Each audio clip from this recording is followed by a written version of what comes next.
sangat powerful yang akan memberkati kita semua sambil saya menikmati pujian powerful. Hari ini powerful. Saya bersyukur. Wine that is powerful. Ya, terima kasih. Terima kasih. Tema pada pagi hari ini adalah kemurahan kita orang tua menyembuhkan anak-anak. Amin. Ulangi, mari kita ikuti sama-sama apa yang saya katakan. Kemurahan saya memberkati anak-anak. Kemurahan saya menyembuhkan anak-anak. Apa yang saya katakan akan terjadi bagi anak-anak saya, bagi cucu saya, bagi seluruh keluarga saya, karena Kristus ada di dalam saya, dan apa yang saya katakan adalah perkataan Kristus. Hari ini saya katakan anak saya sembuh, cucu kami sembuh, semua keluarga kami sembuh, bisnis kami sembuh. Beri kemuliaan bagi Bapa di surga. Roma pasal 2 ayat 4. Saya berdiri di atas kebenaran firman Tuhan. Apa yang tadi saya katakan adalah firman Allah. Kemurahan Allah menuntun manusia kepada pertobatan. Kebaikan Tuhan membawa kita berubah pikiran. Kebaikan Tuhan melalui kita sebagai orang tua merubah anak-anak yang tadinya memberontak menjadi taat. Kebaikan Tuhan melalui kita, kakek nenek, cucu berubah. Kebaikan Tuhan melalui kita, orang tua, anak-anak berubah. Kebaikan Tuhan melalui kita, suami, istri berubah. Kebaikan Tuhan melalui kita, istri, suami berubah. Apapun yang mau kita ubah, kita berkuasa di dalamnya. Firman ini sangat powerful. Roma pasal 2 ayat 4 kita mau baca bersama-sama. Saya garis bawahi kalimat kemurahan Tuhan, kemurahan Allah, kemurahan Bapa menuntun manusia kepada pembaharuan pikiran, kepada pertobatan. Pertobatan arti bahasa Ibrani-nya adalah pembaharuan pikiran, perubahan pikiran. Yang tadinya biasanya merampok, berubah pikirannya. Yang tadinya biasanya benci, berubah hatinya. Yang biasanya iri hati, berubah pikirannya. Setiap saat saya bertobat, setiap saat pikiran saya diubahkan akan sama menjadi seperti Kristus. Firman ini akan hidup bagi saya dan selalu hidup bagi saya. Firman ini akan hidup bagi ibu, bagi bapak, bagi kita semua. Barang siapa yang mau menikmati roti hidup, mari kita sama-sama menikmatinya. Saya percaya hari ini kita dilayani oleh Roh Kudus. Puji Tuhan. Roma pasal 2 ayat 4. Mari kita baca bersama-sama. 1, 2, 3. Maukah engkau menganggap sepi kekayaan kemurahannya, kesabarannya dan kelapangan hatinya? Tidakkah engkau tahu bahwa maksud kemurahan Allah ialah menuntun engkau kepada pertobatan? Beri kemuliaan bagi kita di surga. Ayat yang kedua yang saya kutip, yang berhubungan dengan ayat ini yang meneguhkan adalah Keluaran pasal 34. Keluaran pasal 34 ayat 6. Keluaran pasal 34 ayat 6. Mari kita baca bersama-sama. 1, 2, 3. Berjalanlah Tuhan lewat dari depannya dan berseru, Tuhan, Tuhan, Allah penyayang dan pengasih, panjang sabar, berlimpah kasihnya dan setianya. Puji Tuhan. Penyayang, bahasa Inggrisnya compassionate. Katakan compassionate. Penyayang. Allah adalah penyayang. Anak-anak akan tahu kalau Allah penyayang melalui kita orang tua. Anak-anak akan mengenal Kristus penyayang melalui perkataan kita ibu-ibu. Anak-anak akan mengerti figur Allah yang baik melalui kita orang tua. Pastikan itu. Anak-anak tahu bahwa Bapa di surga penyayang melalui hidup kita orang tua. Yang kedua, pengasih. Gracious.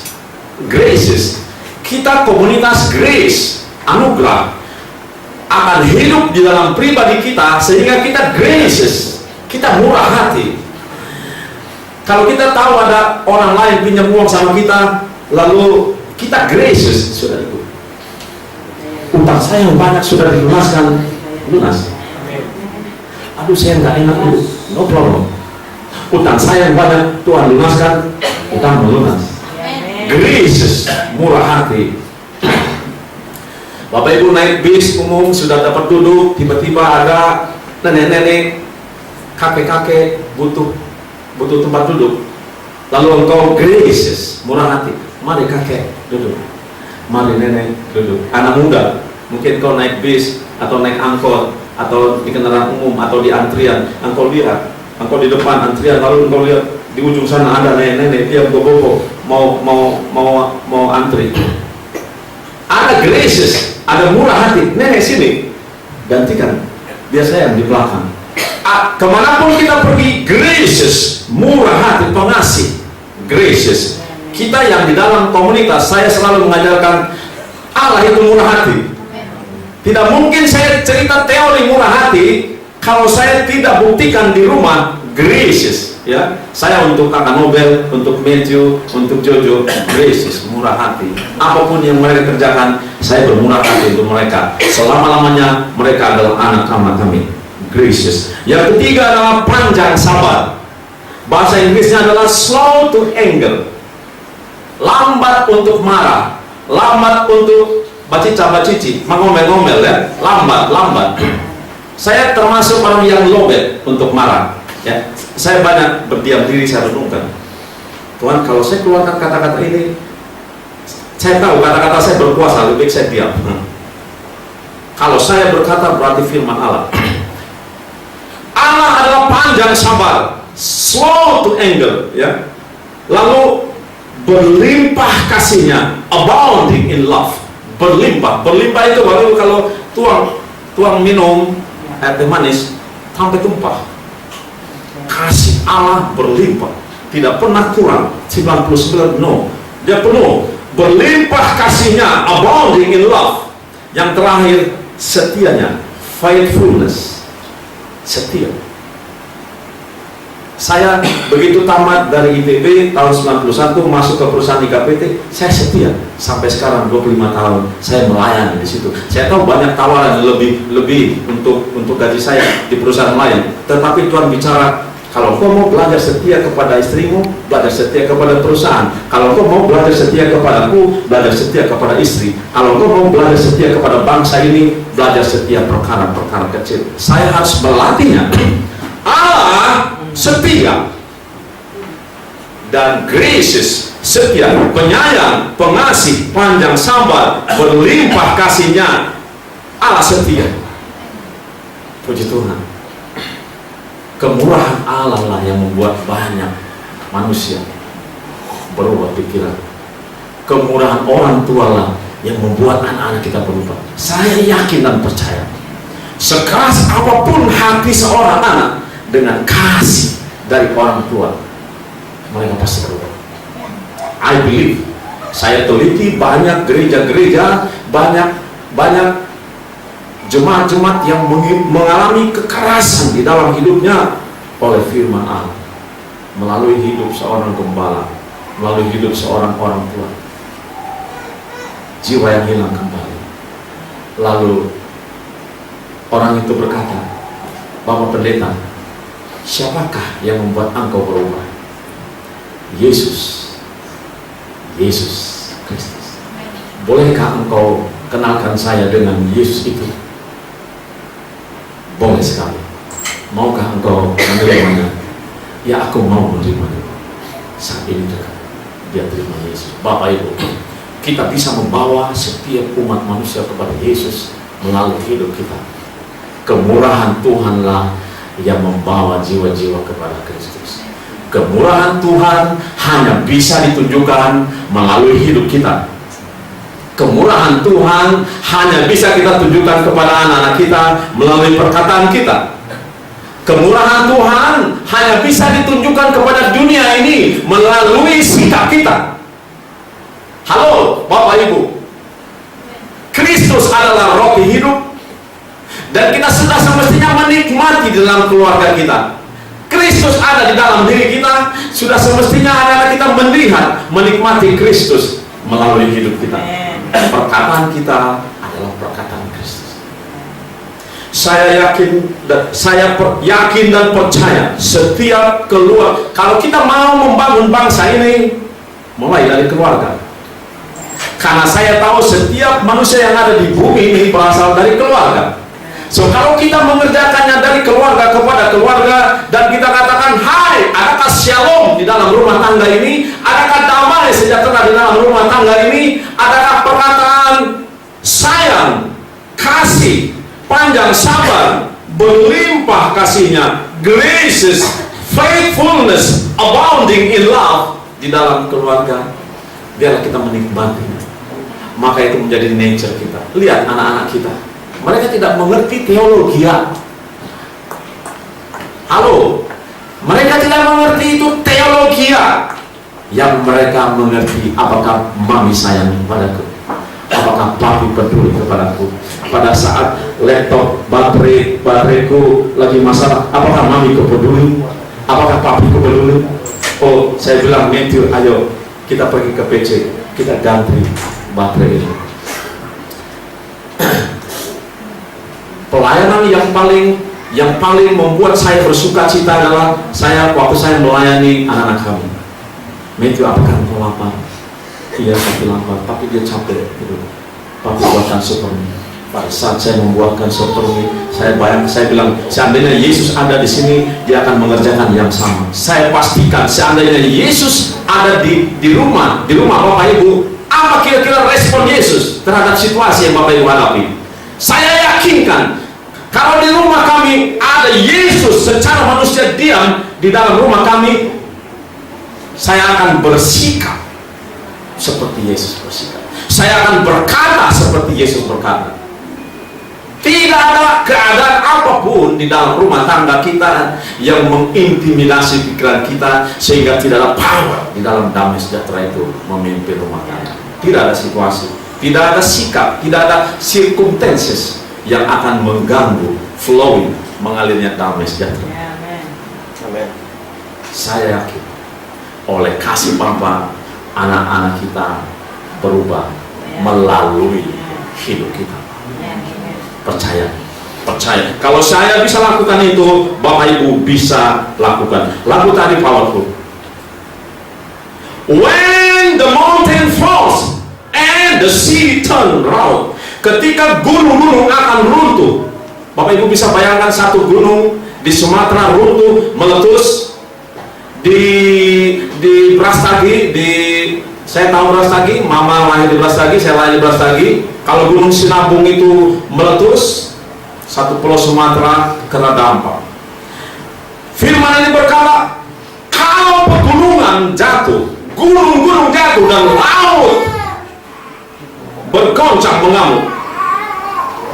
Firman Tuhan berkata, but my word stands strong. Firman Allah tetap kuat dan aku berdiri di atas kebenaran firman. Lihat, when the world get out, ketika dunia menjadi masa sakit, masa sulit, ketika dunia menjadi sulit, perekonomian begitu sulit, dunia politik begitu kacau, terjadi banyak perampokan, pembunuhan di mana-mana, kecelakaan yang hebat di jalan raya. Lihat, firman Tuhan berkata, but my love won't fail, say the Lord, tetapi cintaku tidak akan pernah gagal. Ini yang berjanji adalah firman Allah. Saya yakin sekali bahwa Allah tidak akan berdusta. Saya akan pegang pujian ini. Ini adalah perkataan yang diambil dari firman Allah. Saya tidak tahu siapa yang menciptakan lagu ini. Saya yakin sekali Roh Kudus bekerja melalui orang ini, dan apa yang dia ambil adalah firman Allah. Dan saya catat kemarin di depan rumah, saya di meja itu, saya duduk menghadap ke taman. Saya bilang, Roh Kudus, mari kita nikmati udara segar. Begitu segar, lalu saya tuliskan lagu ini. Saya bilang, ini mana lagu? Oh, saya lihat powerful. Dan saya ambil, saya terima, saya tangkap ini. Ini adalah harta yang terindah yang saya boleh saya terima. Ya, cinta Allah tidak akan pernah gagal. Cinta Bapa di surga tidak akan pernah gagal. Kalau saya tahu cinta Allah di dalam diri saya tidak akan pernah gagal, maka hidup saya baik-baik saja. Amin. Setiap orang yang di sekitar saya baik-baik saja. Saya, jiwa saya tenang. Jiwa saya tenang. Yang membuat jiwa saya tenang adalah Bapa di surga baik kepada saya. Dia peduli, dia peduli. Puji Tuhan. Puji Tuhan. Bapak Ibu menikmati, Bapak Ibu menerima energi power yang saya lepaskan. Your love is powerful. Saya pernah bagikan, bukan? Power of love. Kuasa dari cinta. Cinta adalah api. Api Allah begitu power. Your love is powerful. Aku akan bertekuk lutut. Aku akan diam. Ya. Your love is mighty. Cintamu begitu perkasa. Seluruh dunia akan gemetar, akan gentar. Saya membayangkan, mengimajinasikan pada saat Yesus datang yang kedua kali ke bumi ini. Firman Allah berkata, semua manusia, semua makhluk akan melihat dan memandang Yesus, Sang Raja, segala raja datang. Lalu kita anak-anaknya menyambutnya, ya, menyambutnya. Anak-anak Tuhan yang sudah meninggalkan bejana ini, rohnya menyambutnya. Welcome Jesus. Oh, suasana yang sungguh menggetarkan seluruh bumi, ya. Your grace abound in us. Karuniamu menyertai kami. Kasih karuniamu menyertai kami. Oh, jiwa saya tenang. Bapak Ibu, pastikan miliki consciousness, kesadaran. Waktu saya sadar sepenuh-penuhnya bahwa Allah menyertai saya, tidak ada kekhawatiran yang sanggup mengintimidasi saya. Tidak ada kuasa atau power yang akan mengambil damai sejahtera itu. Power. Your grace abounds in us. You are more than enough for me. Engkau lebih dari cukup bagiku. Saya sudah kaya bersama Kristus. Bapak Ibu, tidak perlu ditambahkan kepada saya sesuatu apapun yang membuat menambah sukacita saya, karena Kristus lebih dari cukup. Puji Tuhan, sukacita saya dilengkapi dengan istri yang mulia, istri yang cantik, istri yang taat, dengan anak-anak kami yang luar biasa. Sukacita saya semakin melimpah, melimpah. Puji Tuhan, puji Tuhan. Lagu tadi Powerful Wine, thank you. God bless you, Wine. God bless you. Engkau diurapi untuk membawakan lagu ini. Saya membayangkan Wine bernyanyi di hadapan ribuan orang. Saya tadi imajinasikan. Dan apa yang saya imajinasikan pasti terjadi. Haleluya. Kita lihat Roma pasal 3 ayat 25. Roma pasal 3 ayat 25. Bapak Ibu menikmati firman Tuhan. Amin. Sementara Bapak Ibu duduk diam di sini, saya pastikan di dalam nama Yesus malaikat Tuhan mengurus bisnis Bapak Ibu. Amin. Urusan-urusan, masalah-masalah Bapak Ibu, keluarga ditangani oleh malaikat Tuhan. Diamlah di kaki Yesus dan izinkanlah rohnya melayani kita semua pada hari ini. Roma pasal 3 ayat 25, kita baca bersama-sama. 1, 2, 3. Kristus Yesus telah ditentukan Allah menjadi jalan pendamaian karena iman dalam darahnya. Hal ini dibuatnya untuk menunjukkan keadilannya, karena ia telah membiarkan dosa-dosa yang telah terjadi dahulu pada masa kesabarannya. Puji Tuhan, puji Tuhan. Bapak Ibu, nanti kalau ada waktu, bacalah Roma pasal 9, Roma pasal 10, dan Roma pasal 11. Saya tidak akan bacakan ketiga pasal ini sekarang, namun intisarinya akan saya ceritakan begini. Bangsa Israel dipilih Allah. Mereka adalah pohon zaitun yang asli. Mereka pilihan Allah. Namun sebagian bangsa Israel tidak menerima Yesus sebagai Tuhan dan Juru Selamat. Itu sudah dinubuatkan. Lalu Tuhan bilang bahwa bangsa Israel tegak tengkuk supaya bangsa yang lain percaya. Jangan coba mengerti, karena saya pun nggak mengerti pikiran Allah. Saya hanya menyampaikan summary dari ketiga pasal ini. Bahwa Allah berkata dalam firman itu bahwa nanti pada waktunya bangsa Israel semuanya akan percaya kepadaku. Setelah digenapi, bangsa yang lain semuanya percaya. So, engkau bangsa-bangsa lain selain bangsa Israel, jangan engkau bersombong hati melihat bangsa Israel yang telah kupilih tidak percaya. Karena engkau pun adalah cabang yang aku cangkokkan di dalam pohon yang asli itu. Kalau pohon yang asli cabangnya aku patahkan, apalagi engkau pohon yang kucangkokkan. Engkau bangsa lain yang bukan bangsa Israel, jangan kau sombong. Arti Paulus berkata, oh alangkah dalamnya pikiran Allah, siapakah yang sanggup? Pada saat Allah berkata, aku mengasihi Yakub, membenci Esau. Kita nggak mengerti pikiran Allah, tetapi saya bersyukur sebagai bangsa Indonesia yang dipilih oleh Tuhan, bahwa Israel dibuat tengkar-tengkuk supaya bangsa Indonesia di-blessing.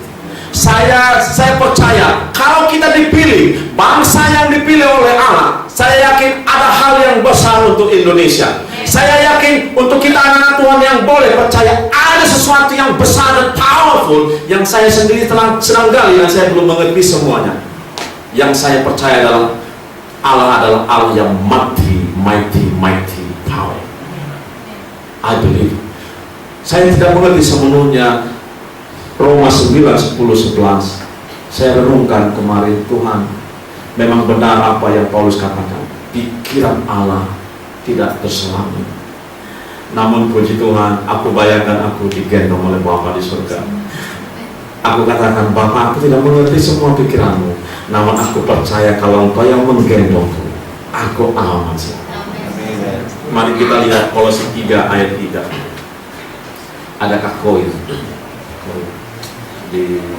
Siapa yang punya koinnya? Boleh. Oh ya, ini boleh. Ya, boleh. Terima kasih. Kolose 3 ayat 3, saya imajinasikan ya. Saya selalu imajinasikan. Bapak Ibu, saya sarankan kalau kita membaca firman Allah, imajinasikan itu hidup di dalam diri kita. Suasananya ya. Kita baca bersama-sama. Sebab kamu telah mati dan hidupmu tersembunyi bersama dengan Kristus di dalam Allah. Mari gitu. Batu ini misalnya kita anak Tuhan, atau contoh saya ya. Batu ini, oke. Saya ini, batu ini di pemandangan Allah adalah manusia ini di dalam Kristus bersama Allah. Kira-kira ayatnya begitu bukan? Coba baca sekali lagi sama-sama. Satu lagi.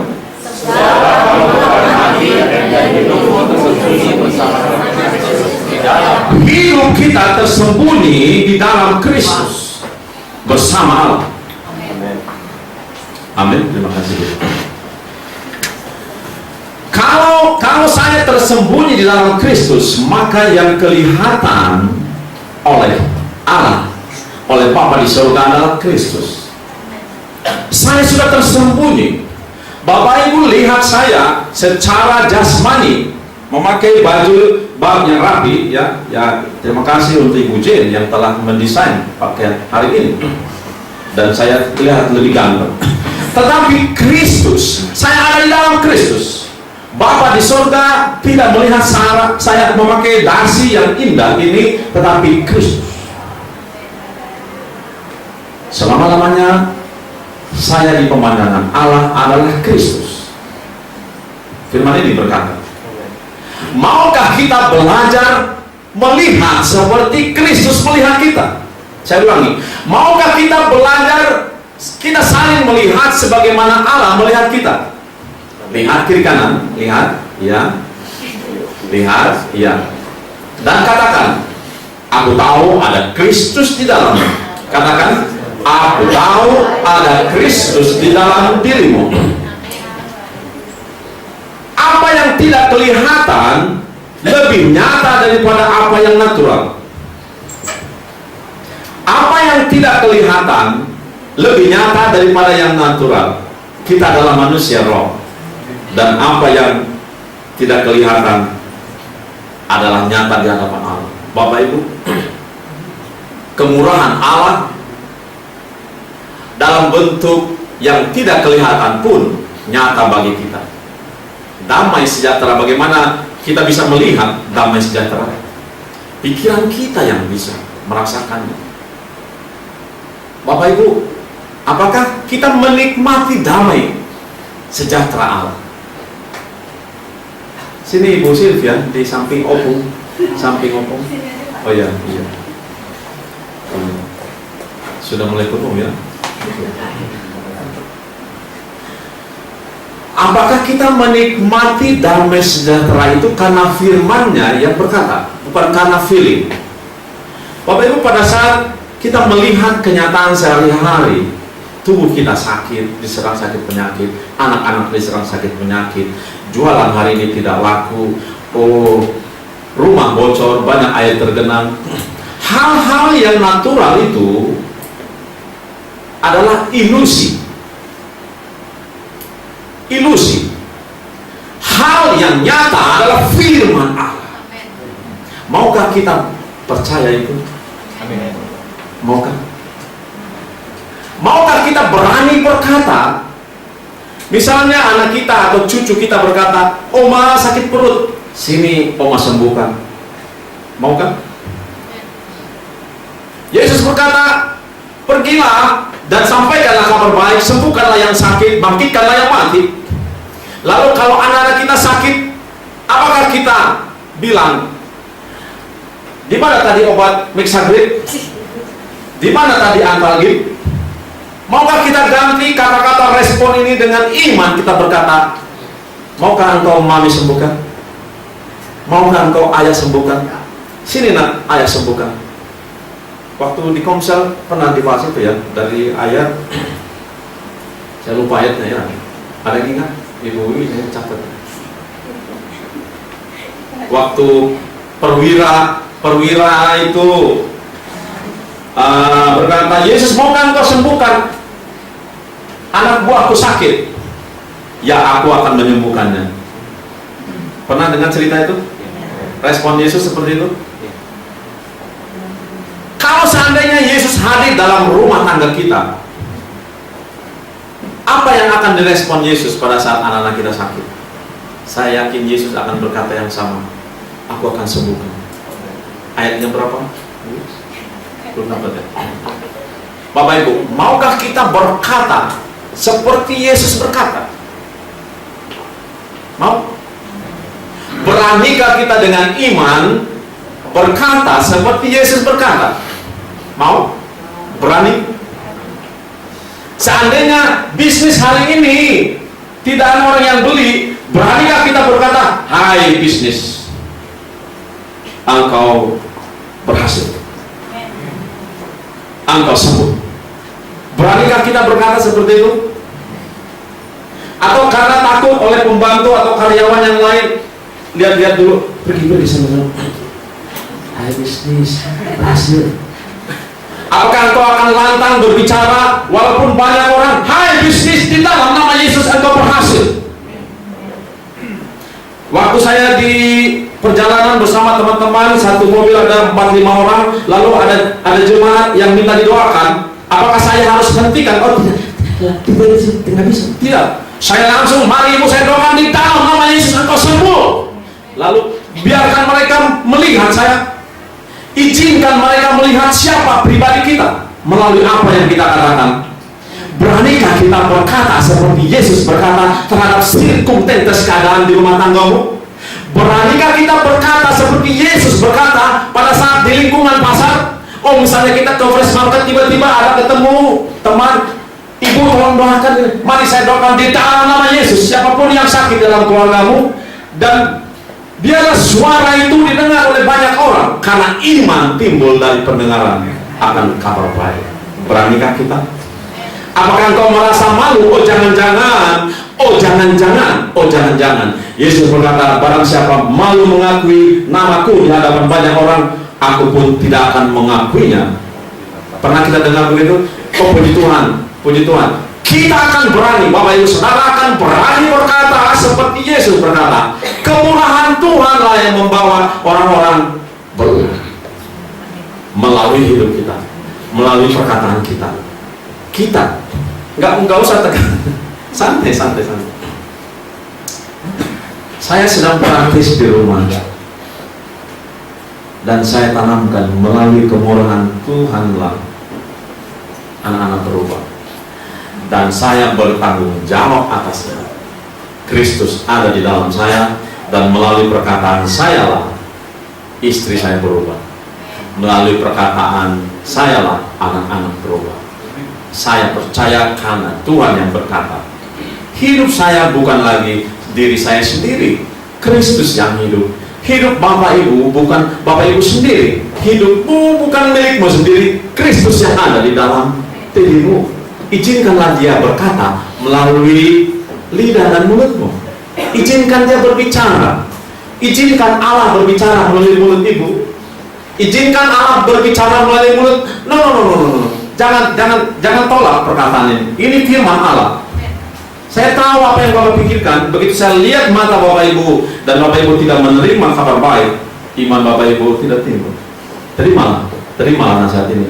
Izinkanlah Allah berbicara melalui lidah dan mulut ibu, melalui lidah dan mulut Bapak. Izinkan. So, pada saat ada keadaan apapun, berkata, dengarkan, saat ini Tuhan berbicara. Mana Tuhan? Di dalam sini. Lihat, saya ulangi. Keadaan apapun yang kita hadapi, tantangan apapun yang kita hadapi saat ini, baik sakit penyakit, baik ancaman perceraian, baik bisnis, baik apapun, berkatalah, hai kawan, dengarkan Tuhan berbicara hari ini. Lalu dia lihat, mana Tuhan, Bu? Lihat di dalam saya, lihat mata saya, tatap mata saya. Beranikah kita berkata, saya percaya engkau akan berani. Maukah engkau beri salam? Engkau pasti berani. Beri salam. Beri salam, berikan engkau pasti berani berkata, Tuhan berbicara melalui saya. Hari ini kita akan mengantar anak-anak, melihat anak-anak yang menurut sebagian orang mereka tidak berpengharapan. Lihat, pada saat kita pergi ke sana, maukah kita berani berkata, engkau diberkati Tuhan. Kita diberkati. Ada satu cerita saya bacakan untuk kita semua, ya. Kita santai ya, ini cerita ya. Seorang lelaki berjalan tak tentu arah dengan rasa putus asa. Bayangkan ya. Kondisi finansial keluarganya murah-marit. Saat menyusuri jalanan sepi, kakinya terantuk sesuatu yang membungkuk dan menggerutu kecewa. Hanya sebuah koin kuno yang sudah penuh. Meskipun begitu, ia membawa koin itu ke bank. Lalu koin itu dilihat. Kata teller itu memberi saran, sebenarnya koin ini mestinya dibawa ke kolektor uang kuno. Lalu uang itu dibawa oleh bapak ini ke kolektor. Beruntung sekali koinnya dihargai 30 dirham. Lelaki itu begitu senang saat lewat toko perkakas, dilihatnya beberapa lembar kayu bekas. Dia pun membeli kayu seharga 30 dirham. Lalu dibuat rak untuk istrinya, rak ya, lemari. Dia memanggul kayu tersebut dan beranjak pulang. Di tengah perjalanan dia melewati bengkel pembuat mebel. Mata pemilik bengkel sudah terlatih melihatnya bahwa itu kayu yang bermutu. Lalu dipanggil lelaki itu. Dia menawarkan lemari seharga 100 dirham untuk menukar kayu itu. Setelah setuju, dia meminjam gerobak untuk membawa pulang lemari itu. Dalam perjalanan dia melewati perumahan. Seorang wanita melihat lemari yang indah itu dan menawarnya 200 dirham.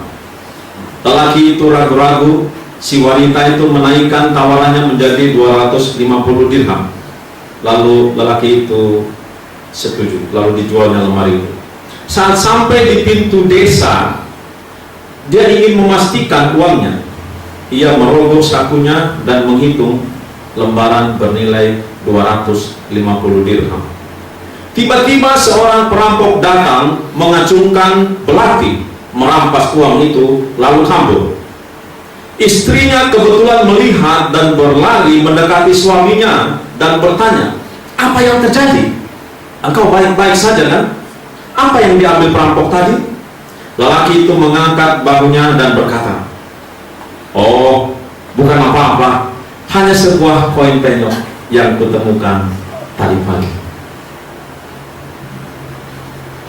Bapak Ibu, bila kita sadar kita tak pernah memiliki apapun, kenapa harus tenggelam dalam kepedihan yang berlebihan?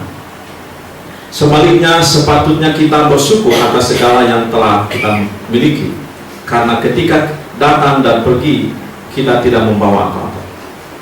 Menderita karena melekat, bahagia karena melepas. Karena demikianlah sejatinya hakikat kehidupan. Apa yang sebenarnya yang kita punya di dalam hidup ini tidak ada. Karena bahkan nafas kita saja bukan kepunyaan kita, dan tidak bisa kita genggam selamanya. Hidup itu perubahan dan pasti akan berubah. Saat kehilangan sesuatu, kembalilah ingat bahwa sesungguhnya kita tidak punya apa-apa. Jadi kehilangan itu tidaklah nyata dan tidak akan pernah menyakitkan. Kehilangan hanya sebuah tipuan pikiran yang penuh dengan keakuan. Keakuan itulah yang membuat kita menderita. Rumahku, hartaku, istriku, suamiku, anakku. Kita lahir tidak membawa apa-apa, meninggal pun sendiri tidak bawa apa-apa kecuali nama, dan tidak ngajak siapa-siapa. Pada waktunya let it go. Siapapun yang bisa melepas, tidak menekan, tidak menggenggam erat, maka dia akan bahagia. Yang kita punya sebenarnya hanya sebuah nama. Memang tidak mudah menjadi ikhlas kecuali yang memahami makna ikhlas. Firman Tuhan Matius 10 ayat 39, barang siapa mempertahankan nyawanya akan kehilangan. Saya renungkan, saya terima ini di grup, lalu saya renungkan benar adanya. Yesus tidak merasa memiliki dirinya adalah miliknya. Dia katakan semua yang saya katakan adalah perkataan Bapa, bukan perkataannya. Bapak Ibu, kita lahir telanjang dan kita tidak membawa apa-apa. Kita datang ke dunia ini tidak membawa apa-apa. Kalau ada sesuatu yang orang lain ambil, relakanlah. Kalau ada sesuatu yang mereka pinjam, relakanlah. Ikhlaskanlah. Gracious. Kalau ada orang lain yang menyakiti, ampunilah. Kalau ada orang yang lain salah mengerti, maklumilah. Janganlah pegang